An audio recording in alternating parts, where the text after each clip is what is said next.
Welcome to my channel. இன்னைக்கு வீடியோவில் எதை பற்றி பார்க்க போகிறோம் அப்படின்னா ஸ்நாக்ஸ் ரெசிபி எப்படி செய்யலாங்க அதை பற்றி பார்க்கலாம். ஸோ வீடியோக்குள்ளே போகிறதுக்கு முன்னாடி this video sponsored by SBO digital marketing. Join SBO digital marketing work from home opportunity.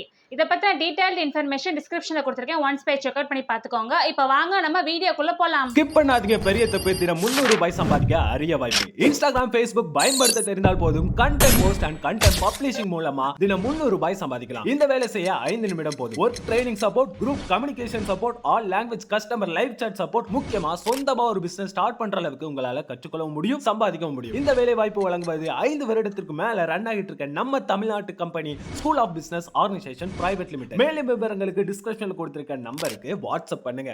பேன்ல ஒரு ஸ்பூன் நெய் சேர்த்திருக்கேன். அந்த நெய்யில 1 கப் அளவுக்கு நான் ரவை எடுத்திருக்கேங்க. இந்த ரவையை அந்த நெய்யில ஒரு 10 நிமிஷம் அடுப்பை லோ ஃப்ளேம்ல வச்சு நல்லா ரவையோட வாசம் வர அளவுக்கு நீங்க இதை நல்லா வறுத்துக்கோங்க. ரவை நல்லா வறுத்தாச்சுங்க. இதை இப்ப வேற பிளேட்டுக்கு நம்ம மாத்திக்கலாங்க. இந்த பேன்லயே பாத்தீங்கன்னா 1.5 கப் அளவுக்கு பால் சேர்த்துட்டு வறுத்து வச்சிருந்த ரவையை நம்ம இதுல சேர்த்துக்கலாங்க. அதுக்கப்புறம் இந்த மாதிரி வறுத்து வச்சிருந்த ரவையை கிளறிக்கிட்டே சேருங்க. அப்பதான் ரவை கட்டி தட்டாம இருக்கும். சேர்த்துட்டு மீடியம் ஃப்ளேம்ல வச்சுட்டு இதை நல்லா கிளறி விட்டுக்கோங்க. இது நல்லா கெட்டி ஆயிரும்.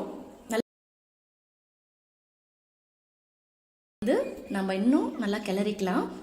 இது எல்லாமே நல்லா 1:2 வர அளவுக்கு நம்ம கிளறணுங்க. எல்லாமே 1:2 வர ஸ்டேஜில் நம்ம 1/2 கப் அளவுக்கு சர்க்கரை சேர்த்துக்கலாங்க. உங்களுக்கு சுகர் சேர்த்துட்டு நம்ம நல்லா இதை கிளறிக்கலாம்.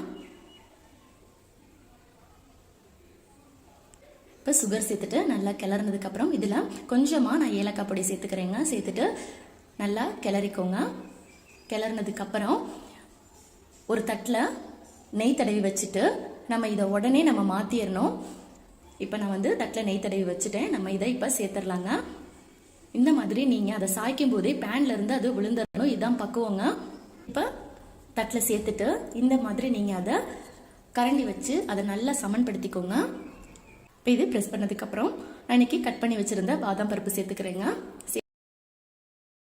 இது லேசாக சூடாக இருக்கும் போதே இந்த மாதிரி நீங்கள் கத்தி வச்சு ஷேப் பண்ணிவிட்டு இது நல்லா ஆறுனதுக்கப்புறம் நீங்கள் எடுக்கும்போது அந்த ஸ்கொயர் ஷேப் ரொம்ப அழகாக வருங்க.